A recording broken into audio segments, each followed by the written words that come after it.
Tonight's guest has chosen to remain anonymous. Not because she is ashamed of her story, but because telling the truth once already cost her everything. She goes by the name Lilith Cottonwood, the daughter of a Navy veteran who grew up in a small town in South Carolina. In 2006, she followed in her father's footsteps and enlisted in the United States Marine Corps. From day one, she excelled.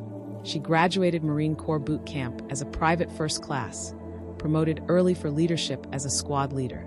She completed Marine combat training, graduated her MOS school, qualified as an expert rifleman, and earned her place in the fleet as a 3043 supply clerk with a combat logistics company, stationed at Cherry Point, North Carolina.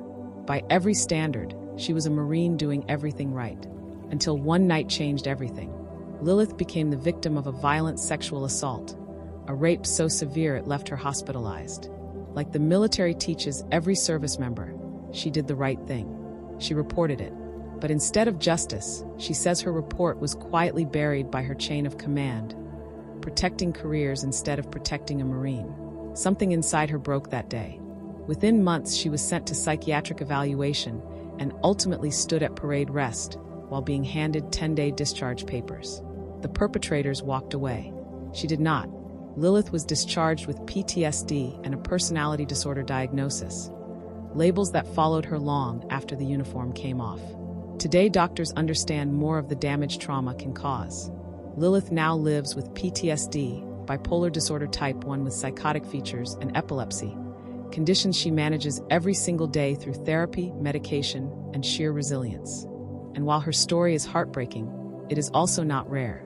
According to the Department of Defense, nearly 36,000 service members experience sexual assault in the military every year, with the majority of victims being women. But thousands of men suffering in silence as well. Even more disturbing is that only about 1 in 4 assaults are ever reported, often because victims fear retaliation, damage to their careers, or being ignored by leadership. Lilith knows that fear all too well. But instead of disappearing into the darkness of her trauma, she chose something different. She chose to listen. Today, she spends much of her time simply being an ear for struggling veterans, staying on the phone for hours with people who feel broken, lost, or alone. She's not a therapist. She's not a counselor. She's simply someone who understands what it means to reach out for help and be silenced. And she refuses to let others feel that way. Because sometimes the difference between despair and survival is simply someone answering the phone. Tonight, she joins us not to show her face, but to share her truth. Because even broken warriors still matter.